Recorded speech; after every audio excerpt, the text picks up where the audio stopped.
સમયા કરું દર્શન કરી લેશે. જગ્યા આપી દે બાપા. ત્યાં બહુ તમે ખોટી ન થતા.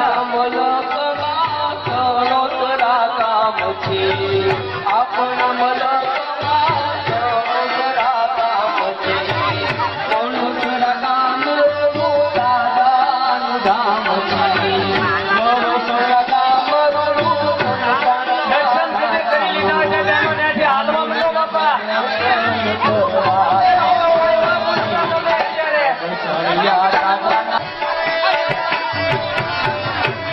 કોઈ પણ બેન કોઈનો પ્રશ્ન અહીંયા રજૂ ન કરતા મઠમાં જઈને રજૂ કરજો. અહીંયા દર્શન કરો ખાલી.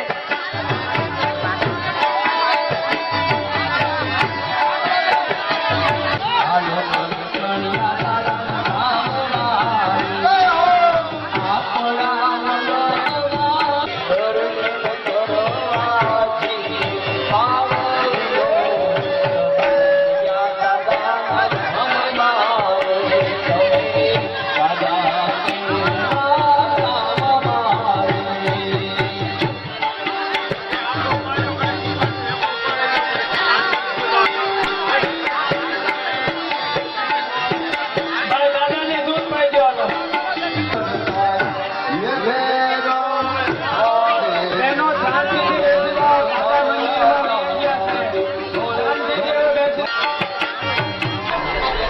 ખૂબ બધો તમે પર્વત ઊંચો કર્યો તઈ ગોવાળિયાએ લાકડીયું હેઠે મૂકી. પછી એને અહંપ આવી ગયો કે આપણી લાકડીઓથી ગોવર્ધન પર્વત ટેકાવી રાખ્યો છે. આવ્યું તું ને દાદા બધું. તો તઈ ભગવાનને એમ થયું થોડોક નીચો મેક્યો એટલે લાકડીયું ભાંગી ગયું. એને શું કહેવાય? અહંપ. કોઈ દી કોઈ પણ કાર્યમાં અહંપ ન લાવતા. તે મારે રેખાબેનને કેવું છે કે કોઈ દી અહંપ ન લાવતા ગમે તે રાતના 12 વાગ્યે કોઈ પણ આવે તો આ કાર્યમાં તમે સાથ અને સહકાર આપજો. લ્યો એટલો પ્રશ્ન હતો પણ ન કહી ક્યાં કોઈ. તો આપણે જય બોલાવવાની છે આ ઇન્ટરમાં. તો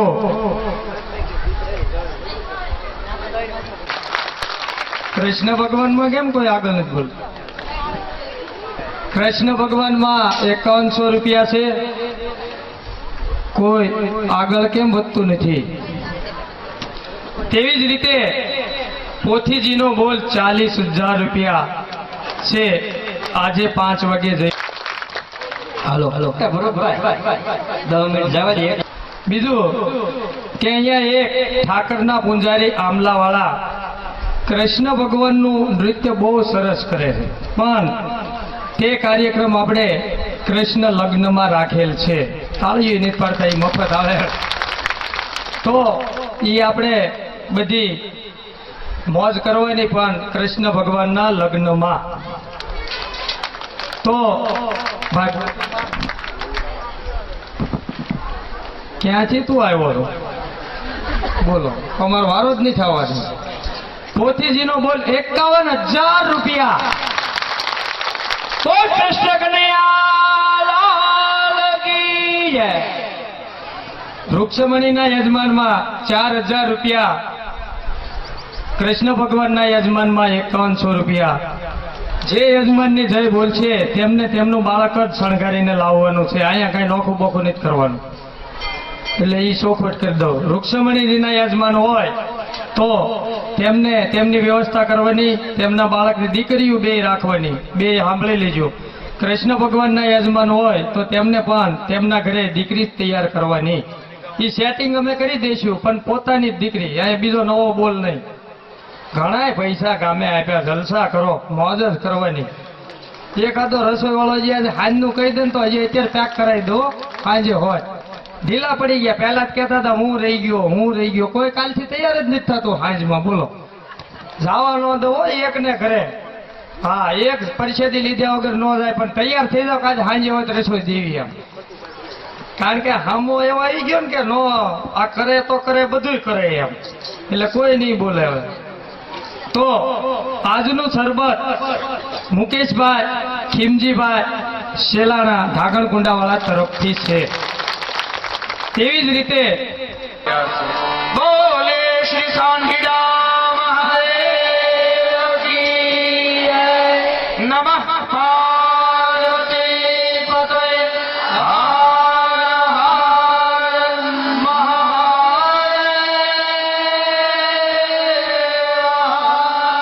वडवाला देव की जय। તલસાણિયા બાપાની જય તો હજી 80% થયું, કાંઈ વાંધો નહીં, સાંજ સુધીમાં 100% થઈ જશે। भाव और प्यार से फिर कथा के माध्यम से आगे बढ़े। प्रभु की दिव्य लीला जो अनुकरणीय है उसका दर्शन करते हुए हम इस कथा के प्रवास से फिर प्रभु चरण रज का स्पर्श करते हुए आगे बढ़ते हैं। श्रीमद् भागवत ઠાકોરજીનું મંદિર છે। ભાગવતજીનો 10મો સ્કંદ એ ઠાકોરજીના મંદિર પર લાગેલું શિખર છે અને 29 થી માંડી અને 32 સુધી 33 સુધીના જે 5 અધ્યાય જેને રાસ પંચાધ્યાયની સંજ્ઞા મળી છે એ શિખર પર લાગેલા ધજાનો દંડ છે અને એમાં વર્ણિત 31મો અધ્યાય ગોપીઓના હૃદયમાં રહેલો ભાવ જે જીવવા થકી પ્રગટ થઈ અને પ્રભુના ગુણગાનોનું અનુકરણ કરવા યોગ્ય છે એવું ગોપી ગીત એ ભાગવતજીના શિખર પર લાગેલા દંડની ધજા છે। એટલે ગોપી ગીતના જો હૃદયથી દર્શન થયા તોય માની લેવું કે પ્રભુ લીલાના દર્શન કર્યા છે। કેમ કે આપણે નિયમ હોય ને, કાર્યતા રોડે નીકળ્યા હોય સીધા, સાંઢિયા દાદાનું મંદિર માર્ગમાં આવતું હોય પણ પછી ત્યાં જવાનો ગાળો ન રહે તો દાદાની ધજા જોઈ લઈએ તો એ દાદાના દર્શન કર્યાનું ફળ મળે। એમ ભાગવતજી રૂપ મંદિર, એના શિખર અને એની ધજા ગોપી ગીત ગોપીઓના હૃદયમાં વિહવળિત થઈ અને પ્રગટેલો જે હૃદયાગ્નિ છે એ જ હૃદયાગ્નિ શુદ્ધ કૃષ્ણના ચરણનો ભાવ લઈ પ્રગટ। ભગવાને ગોપીઓને કહેલું કે તમારા હૃદયની જે ઈચ્છા છે ઈચ્છાને હું પૂર્ણ કરીશ, પણ સમય આવે ત્યારે સાધક જ્યાં સુધી સિદ્ધ ન થાય ત્યાં સુધી એની સિદ્ધિ મળતી નથી। ગોપીઓ પ્રેમ રૂપા પ્રેમ લક્ષણા બની પ્રભુમાં તન્મિત બની અને જ્યારે ગોપીની સ્થિતિ પ્રભુ કૃષ્ણ પરત્વે જ્યારે એક બની ત્યારે જીવ અને બ્રહ્મ, જીવ અને પરમાત્માના મિલનની વાત આવે। આ જીવ અને પરમાત્માનું મિલન એનું નામ જ રાસ છે। રાસ પ્રતિકના રૂપમાં એક આપણે એવું દ્રશ્ય દેખાઈ રહ્યું છે કે શરદ પૂર્ણિમાની રાત છે, ભગવાને ચંદ્ર આકાશે મઢ્યો છે, ચંદ્રમાને તારલીએ મઢ્યો છે, પૃથ્વી પર હરિયાળું ઘાસ છવાયું છે, હરણાઓ કુણું કુણું ઘાસ છણે છે, જોગંદર ગિરિરાજ ગોવર્ધન બરસાનાદિક પર્વત જાણે શાલ ઓઢી કોઈ મહાપુરુષ બેઠા હોય એમ બેસી રહ્યા છે, દીપ માલિકાઓ ચમકી રહી છે। આ બધી પ્રકૃતિના દિવ્ય વર્ણનનું કથન છે। વાયુદેવ પણ સેવા કરવા મંદ મંદ શીતળ વહી રહ્યા છે। એ સર્વ એક માત્ર પ્રતિકત્વનું કારણ છે। તેમાં દેખાતું આકાશ આ સામાન્ય આકાશ નથી, એમાં દેખાતું આકાશ યોગીઓના ભીતરમાં અંતરાત્મામાં જે પ્રકાશિત થઈ અને નિર્મળ બનેલું સ્વચ્છ અને સુંદર આકાશ। અહીંયા જે લૌકિક ચંદ્રના દર્શન થઈ રહ્યા છે રાસ લીલામાં, આ લૌકિક ચંદ્રની વાત નથી। આ લૌકિક ચંદ્ર તો કેવલ પરમાત્માનું મન છે, પણ એ રાસમાં જે ચંદ્રનું વર્ણન થયું એ ચંદ્ર પ્રભુએ જે સ્થાપ્યો એ પરમાત્માના મન રૂપી ચંદ્ર, પ્રભુએ પોતાના મનને ચંદ્ર બનાવીને મૂકી દીધું। એ ચંદ્રની શીતળ ચાંદની વાદળોની ચારણીમાં ચડાઈને આવતો પ્રકાશ ભક્તના હૃદયના તાપને સંતાપને દૂર કરે છે। સુગંધી શીતળ મંદ વાયુ વાય છે, નશીલી રસીલી સટીલી રાત પ્રભુના આગમનનું દિવ્ય કારણ બને છે।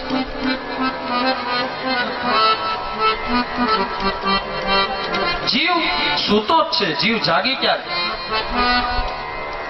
રામચરિત માનસ કહે છે જાની જીવ તબ જાગા હોય ही વિષય વિકાર વિરાગા। વિષય અને વિકારનો જેને વૈરાગ્ય થઈ જાય ત્યારે જીવ જાગૃત બને। બાકી સવારે પથારીમાંથી જાગીએ ને જાગ્યા નથી કહેવાતા, આપણે પથારીમાં જાગીએ તો સૂતા જ છીએ। અત્યારે જે જોઈએ છીએ જાગતી આંખનું દ્રશ્ય, જાગતી આંખનું સ્વપ્ન છે. સૂઈને જોઈએ તે સૂતી આંખનું સ્વપ્ન છે. આ સ્વપ્ન જગતમાંથી બહાર આવવા માટે પુરુષાર્થ કરવો પડે, અને એ પુરુષાર્થ જ્યારે પરમાત્માની કૃપા થાય ત્યારે મળે.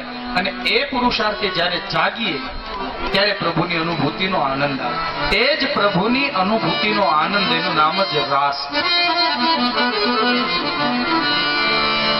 તન ડોલતું હોય, મનમાં પ્રભુ પ્રત્યેનો ભાવ પ્રગટ થયો હોય, અને આંખે પૂછવા ન રહે, પૂછ્યા વગર આંખ અનરાધાર આંસુ વહાવતી હોય, તાળીઓના નાદ કરી તાલમાં ભળતા હોઈએ, અને બ્રહ્મનું એક્ય જ્યારે સધાય ત્યારે સમજવું કે રાસલીલામાં પ્રવેશ મળ્યો. અને મોટા મોટા યોગીઓને પ્રવેશ નથી મળી શકતો, તો આપણે તો સામાન્ય જીવો છીએ, આપણને પ્રવેશ ક્યાંથી મળે? પણ છતાંય જેનું હૃદય શુદ્ધ છે, જેનો ભાવ શુદ્ધ છે, ભગવાન કહે છે હું તો ભાવને જોનારો છું, હું કોઈની પૂજાને નથી જોતો, એના ભાવને જોઉં છું. ભક્તનો, મારા ભક્તનો જેટલો ભાવ સ્પષ્ટ હોય ને એટલી નિખાલસતા પ્રદાન. રાત્રિ પણ સામાન્ય નથી, યોગીઓને જીતનારી એ રાત્રિ છે. બીજી સામાન્ય રાત્રિમાં સામાન્ય જીવ સૂતો હોય, યા નિશામ સર્વભૂતાનામ તસ્યામ જાગૃત સંયમી. અને એ મેઘલી રાત, એ શ્યામ રાત, ભગવાનનો વર્ણ શ્યામ, ભગવાને જે રાત બનાવી એનું વર્ણ પણ શ્યામ. ભગવાન શ્યામ વર્ણના શાને, ભગવાને બનાવેલી રાત શ્યામ વર્ણની શાને. મારા ને તમારા દોષનું દર્શન ન થાય ને એટલે કૃષ્ણએ મને તમને કાળા રંગમાં ભેળવી. ભગવાન જેને પોતાના શરણમાં લે, એના હૃદયમાં, એના જીવનમાં કોઈ દોષ ન રહેવા દે. આપણા શરીર પર વસ્ત્ર ધોળું હોય ને એમાં ક્યાંક દાગ લાગવાની, ક્યાંક દાગ થવાની સંભાવના રહે. પણ જેને કૃષ્ણ ભક્તિનો કાળો રંગ લાગ્યો છે, એને જગતના ગમે એવા ડાઘ લાગે, એના ડાઘ દેખાવા નથી કાળીઓ. એને ઘણા ઘા વાગે પણ એના ઘા દેખાવા નથી તે શ્યામ સુંદર. શું કામ? કેમ કે બધા રંગને પોતાનામાં ભેળવીને અસ્તિત્વની વ્યાપક ઓળખાણ. બાકી બધા રંગ જુઓ તમે ભેળવણીથી, લાલ, પીળો ને વાદળી મુખ્ય રંગ ગણાય, બાકી બીજા બધા ભેળવણીથી. લાલ વર્ણ પરમાત્માનો છે, પીળો વર્ણ એની માયાનો છે, અને નીલો વર્ણ એ પ્રકૃતિનો છે. પ્રકૃતિ, પરમાત્મા અને જીવ ત્રણેયનું જ્યારે સંમિશ્રણ થાય ત્યારે રંગ બને શ્યામ. એવા વર્ણે શું વરું જે કાલે જન્મે મરી જા, હું તો વરું મારા શ્યામ, મારો ચુગલો અમર બની જા. મીરાબાઈ માં છે.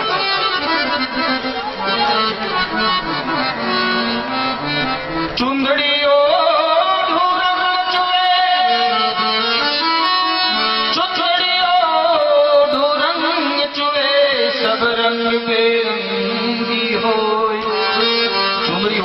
રંગ ચુએ. જો લાલ ઓઢી હોય તો સુહાગણ સમજે, જો ભૂરી ઓઢી હોય તો દુઃખી સમજે. ચુંદડીઓ રંગ ચુએ, સબ રંગ બેરંગી હોય. હું તો કાળો ઢૂકામળો, મને રંગ તુજો ન લાગે. હું તો કૃષ્ણનો કામળો ઓઢનારી મીરાબાઈ. હું કૃષ્ણની રાધા, હું રાધા જ મીરા બની લાવી.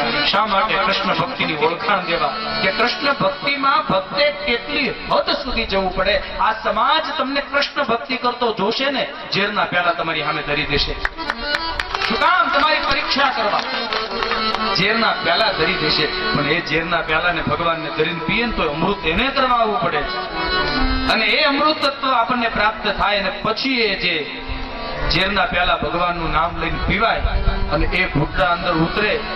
ન કોઈના પર એ ભૂટ્ટાને આપણે કહીએ, ન કોઈને સમજાવીએ, અને પછી હૃદયમાં જે આનંદ પ્રગટ થાય એનું નામ જ રાસ.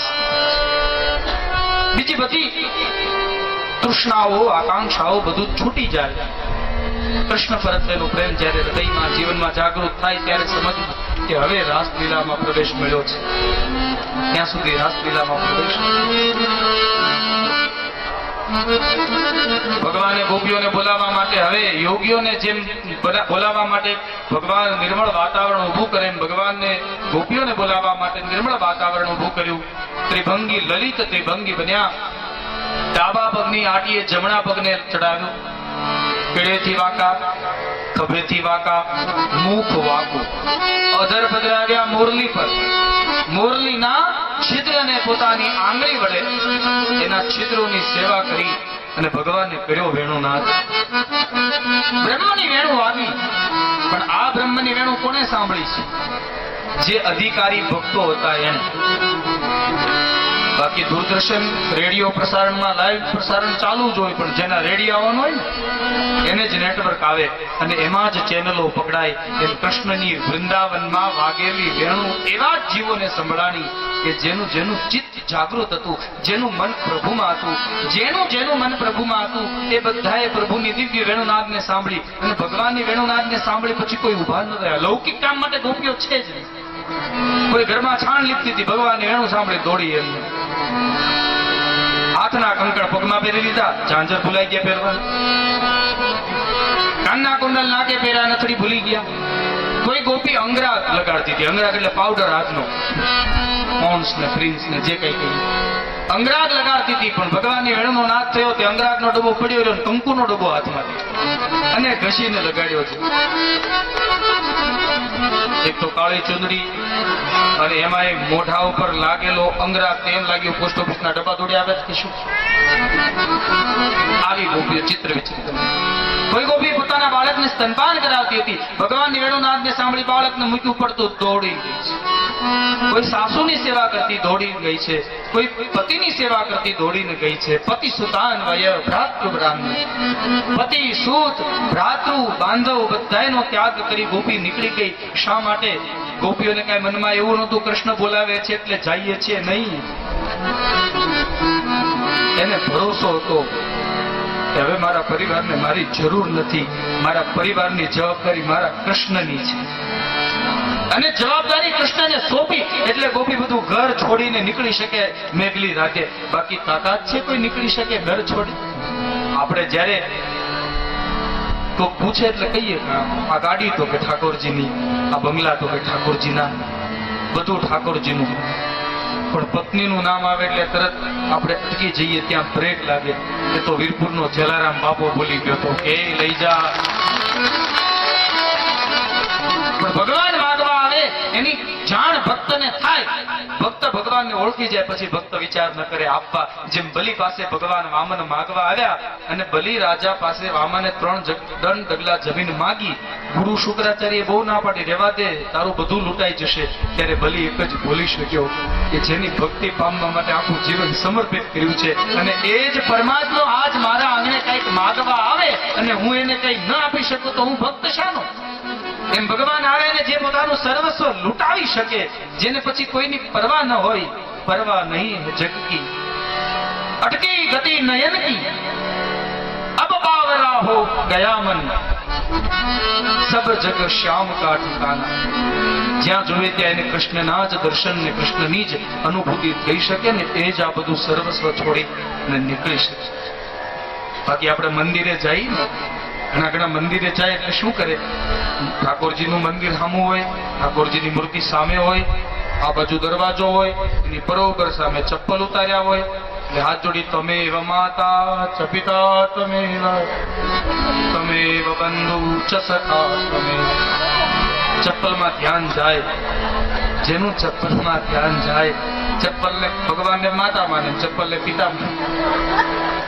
અરે ઘણા તો અહીંયા જો કે સણોસરામાં તો બધા બહુ ધર્મ પ્રેમીઓ છો આપ, પણ ઘણી જગ્યાએ એવા દર્શન કર્યા છે, ઘણી જગ્યાએ એવું જોયું છે કે ઘણી માતાઓ આમ ઘઉંની થેલી ભરીને આવે. ઘઉંની થેલી ભરી આવે, અહીંયા વ્યાસપીઠ પાસે આવી ઘઉં પધરાવી દે અને પછી એ થેલીમાં બધા જે થેલીમાં ઘઉં લાવ્યા હોય ને એ જ થેલીમાં પાછા પગરખા હોય અને પગરખા પોતાની બાજુમાં મૂકીને દે. પછી આમ નિરાશ થઈ જાય, હવે ક્યાં કોઈ લઈ જવાનું, હવે ચપ્પલ તો મારી પાસે. જીવ જ્યાં સુધી પોતાનું સર્વસ્વ લૂંટાવી શકવાની ક્ષમતા નથી ધરાવતો ત્યાં સુધી જીવે ક્યારેય વિચાર ન કરવો કે મને કૃષ્ણની રાસલીલામાં પ્રવેશ. જ્યારે સર્વસ્વ લૂંટાવી દે, કૃષ્ણ પર ભરોસો મૂકી, ભગવાન પર ભરોસો મૂકી, ત્યારે રાસલીલામાં પ્રવેશ કરે છે. મને એક વાત બતાવો, આપ તો બધી માતાઓ તમારા ઘરે દૂધને મેળવો છો. આપણે દૂધમાં છાશનું ટીપું નાખીએ પછી વારે ઘડીએ શીબું ઊંચું કરીએ છીએ. ખેડૂત ખેતરમાં દાણા વાવે પછી પોપડા ઊંચા કરે છે કે કેટલા ઉગ્યા, પછી ભરોસો રાખે. દૂધમાં છાશનું એક જ ટીપું મેળવી પછી ભરોસો મૂકવાનો. દૈવ એના સમયે એ જ મેળવી દેશે. ભરોસો એ જ ભજન છે. ભરોસો ના આવે ત્યાં સુધી ભજન સિદ્ધ ન થતું, પણ ભરોસો આવે એટલે ભજન સિદ્ધ થાય. ભગવાને દિવ્ય રાત્રિનું આગમન કર્યું છે. ભગવાન પિતા રાત્રિ શરદોત્ફુલ્લ મલ્લિકા વિક્ષ્યમ રમતો મનશ્ચક્રે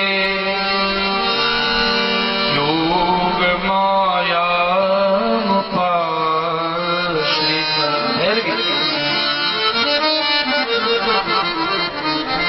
પૂઠા પૂઠ્યા થાય એટલે ભેરવી વાગી.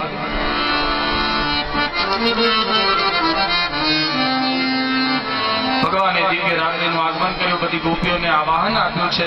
વાસળી મુખ પર પધરાવી ભગવાને સૂર પૂર્યા વાસળીમાં, અને પછી તો એક નહીં, 100 નહીં, 1000 નહીં, કરોડો ગોપીઓ આવી છે.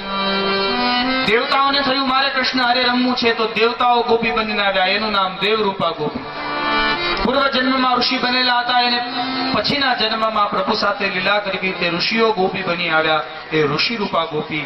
વેદની ઋચાઓ ગોપી બની આવી, એ વેદ રૂપા ગોપી. શાસ્ત્ર રૂપા ગોપી, તીર્થ રૂપા ગોપી, સ્વરૂપા ગોપી, આશ્રિતા ગોપી. આમ કરોડોની સંખ્યામાં ગોપીઓનું વૃંદ ચાલ્યું આવ્યું. અને પછી ભગવાનના શરણમાં આવી બધી ગોપીઓ હાથ જોડીને ઉભી રહી છે. રાત્રિનો કાળ છે. કૃષ્ણને જ સર્વસ્વ માનનારી ગોપીઓ ભગવાનની સામે હાથ જોડી ઊભી છે. એટલે ભગવાને વિચાર કર્યો, ભક્ત જ્યારે ભગવાનના શરણે આવે, ભગવાનના મંદિરે આવે, એટલે ભગવાને વિચાર કરે કે આ બધું મૂકીને આવ્યો એ પ્રાણનો ત્યાગ છે કે સાચો ત્યાગ છે. ઘણી વાર થાય એવું, આમ લાગી જાય, પછી થોડીક વાર એમ થઈ જાય કે નહીં, ગમે એ થાય, હવે મૂકી જ દઈએ. એ પ્રાણનો ત્યાગ થઈ તો જાય, અને પ્રાણે કરેલો ત્યાગ 2 દીમાં પાછા માવા ચાલુ કરાવી. એટલે ખાસ એક વસ્તુ આ વ્યાસપીઠના માધ્યમે આજ આપ બહોળી સંખ્યામાં ઉપસ્થિત છો ત્યારે કહું કે જે વસ્તુ પ્રાણે છોડવી પડે એ વસ્તુને પ્રાણે છોડતા નહીં, પણ એ વસ્તુને એટલી ઉપભોગ કરી જાઓ કે એ વસ્તુ પરથી તમને વેરાગ આવી જવો જોઈએ. કેમ કે પ્રાણે મૂકેલી વસ્તુ પાછી આવે, અને પાછી આવે તો 4 ગણી થઈને આવે. એના કરતા એક સમય એવો આવે કે એની રીતે છૂટી જાય, પછી કોઈ રીતે પાછી ના આવે. ત્યાગ સ્વતઃ થવો જોઈએ. પ્રાણે કરેલો ત્યાગ નથી. એની વાતની પુષ્ટિ ભગવાને આ રાસ પંચાધ્યાયના વર્ણનમાં કીધી છે. ગોપીઓને બોલાવી ગોપીઓનું પ્રભુએ સ્વાગત કર્યું. સ્વાગતમ વો મહાભાગા પ્રિય કિમ કરવાણિ વહ વ્રજસ્યાનામયં કચ્ચી ભૃતાગમન કારણ. આવો ગોપીઓ, તમારું સ્વાગત છે. આટલી મેઘલી રાતે તમારા પરિવારને, તમારા બાળકોને, તમારા પશુઓને, તમારા ઘરને મૂકી અને વનવગડામાં આવવાનું કારણ શું? ગોપીઓને આશ્ચર્ય થયું, અને ગોપીઓએ ભગવાનને કીધું, પ્રભુ તમે બોલાવ્યા, અમે આવ્યા, હવે પૂછો છો શાને આવ્યા? તમે કીધું તું મારી વેણુનો નાદ સંભળાય એટલે આવજો. તમે બોલાવ્યા, અમે આવ્યા, હવે પૂછો શાને આવ્યા? આપણને કોક એમ કે આવતીકાલે બપોરે 12 વાગે મારા ઘરે તમારે ભોજન લેવાનું છે. તમારા ઘરે રાંધતા નહીં, મારા ઘરે જમતા નહીં, તો એનો કઈ અર્થ થાય? ગોપીઓએ કીધું પહેલા બોલાવો છો, આવીએ ત્યારે તગડી મૂકો છો, કાઢી મૂકો છો. પણ ભગવાન પરીક્ષા કરે છે કે આ ગોપીઓનો ત્યાગ કેવો છે. ભગવાને કીધું જાઓ, પતિની સેવા કરો, પુત્રની સેવા કરો. આ બધાને મૂકીને મેઘલી રાતે નીકળીને જવાય. ગોપીઓને જ્યાં ભગવાને આમ આઘાત કર્યો ત્યાંથી જવાની વાત કીધી, ગોપીઓને ગમ્યું નહીં. ગોપીઓ રડવા માંડી. કોઈ ગોપી નીચું જોઈ ગઈ, પોતાના પગના અંગૂઠાના નખથી જમીનને કોતરવા માંડી. આકાશમાં ઊંડી દ્રષ્ટિ કરી વિચાર કરવા લાગી. ગોપીઓના રૂપ એટલા ભયંકર થયા હતા, ભગવાન બધી ગોપીઓને જોઈ અને અતિ આનંદ. ધીમે ધીમે ડગલા ભરતી ભરતી ગોપીઓ પાછા પગલે જવા તો લાગી. ભગવાને કાઢ્યા એટલે ભગવાન ના પાડે પછી થોડું ઊભું રહેવાય. ભગવાન જ કાઢી મૂકે પછી થોડું ઊભું રહેવાય. પેલું એક દ્રષ્ટાંત છે ને કે સેતુ બંધાતો હતો, બધા વાંદરો મોટા મોટા જે ઉઠાવી શકતા હતા એ વાંદરો મોટા મોટા પથ્થરો લઈને આવતા હતા. ન ઉઠી શકતા એટલે ખિસકોલીઓ બિચારી પૂંછ પલાળીને એમાં રેતી ભરી ભરી એને પૂરતી હતી. એમાં ભગવાનને થયું કે મારું નામ લખીને આ બધા પથ્થર ફેંકે છે તો તરે છે, લાવને એક પથ્થર હું નાખું. ભગવાને પથ્થર લઈને ફેંક્યો તો પથ્થર ડૂબી ગયો. આ દ્રશ્ય હનુમાનજી મહારાજે જોયું. ભગવાને કીધું મારુતિ કેમ આમ? મારા નામે પથ્થર તરે પણ હું પથ્થર ફેંકું એ ડૂબે કેમ? ત્યારે હનુમાનજી મહારાજે કીધું પ્રભુ તમારા નામે પથ્થર એટલા માટે તરે છે કે તમે જગતને તારનારા છો. હવે તમે જેનો ત્યાગ કરો એને તારવાની કોઈની તાકાત ખરી? તમે જેને ફેંકી દો એને તારવાની કોઈની તાકાત નથી. એમ કૃષ્ણ દ્વારા ત્યાગ કર્યો એટલે ગોપીને થયું હવે રહેવા જેવું નથી. ગોપીઓ ધીમે ધીમે જવા લાગી. પણ રુરુદુ સુસ્વરે રાજન કૃષ્ણ દર્શન લાલસા, કૃષ્ણના દર્શનની લાલસાએ રુરુદુ રડવા લાગી. ગોપીઓ રડતી ગોપીઓના હૃદયની ચિંગારીને પ્રભુ જોઈ ન શક્યા. એટલે ગોપીઓને કીધું કુમારો રોકાઈ જાઓ, મેં માત્ર તમારી પરીક્ષા કરી હતી પણ તમારો ત્યાગ પ્રાણનો નથી ને, એટલે આવો રમીએ રાસ. ભગવાને ગોપીઓને આમંત્રિત કર્યું. ગોપીઓનું આમંત્રણ સ્વીકાર્યું છે. પ્રભુનું 3 મંડળો રચાયા. એક મંડળમાં જેટલી ગોપીઓ તેટલા કૃષ્ણ, બીજા મંડળમાં 2 ગોપીની મધ્યમાં એક કૃષ્ણ, અને ત્રીજા મંડળમાં ફરતી બધી ગોપીઓ અને મધ્યે રાધા અને કૃષ્ણ. આમ ત્રિવિધ મંડળમાં રાસ રચાયો છે. રાસ રમવા લાગ્યા. ઋષિ રૂપા, વેદ રૂપા, શાસ્ત્ર રૂપા, સ્વયં સિદ્ધા બધી ગોપીઓ ભેગી મળી અને પ્રભુની દિવ્ય રાસલીલાની અનુભૂતિ કરે છે. કથાના માધ્યમે આવ્યું તો આપણે પણ પ્રભુનું એ દિવ્ય રાસ રમીએ. જેને રાસલીલા રમવી હોય તે ઊભા થાવ અને માત્ર આકાશના વિમાનમાં બેસેલા દેવતાઓની જેમ બેહીને ફૂલડા ઉડાડવા હોય તો બેઠા રહેજો. પણ રમવું હશે તો ગોપી ભાવને લઈ ગોપી ભાવને લઈ અને રાસમાં પ્રવેશ કરીએ. કેમ કે બ્રહ્મ સાથે એક્ય ત્યારે જ આવે છે જ્યારે બ્રહ્મ માટે સર્વસ્વ લૂંટાવી શકવાની શક્તિ પ્રગટ થાય. તો પ્રભુનું સ્મરણ કરી અને થોડું રમો, અને થોડું રમશો ને વધારે તો ભૂખ લાગશે, અને રમી રમીને ભૂખ લાગે ને પછી જમજો. કેમ કે સાંજે પાછું અહીંયા કમિટી મંડળે કીધું ને ઠાકોરજીની જાન તો આવશે પણ સાંજે રહોડાની વ્યવસ્થા નથી. પણ ઠાકોરજીનો પ્રસાદ ઊંડાણપૂર્વક ઉતરે અને હૃદયની પ્રત્યેક ઇન્દ્રિયોને શુદ્ધ કરે. હૃદયમાં જીવનમાં પડેલા અસદગુણો જે આપણા જીવનને બરબાદ કરતા હોય આવા દુર્ગુણો પરસેવો બની નીકળી જાય આપણા શરીરમાંથી. સદગુણોની પ્રસાદીનું અન્ન એનું જળ આપણા શરીરમાં પ્રાપ્ત થાય. એ માટે આવો ભગવાનના દિવ્ય વેણુનાથનું શ્રવણ કરી અને રાસલીલાનો આરંભ. હે હરિ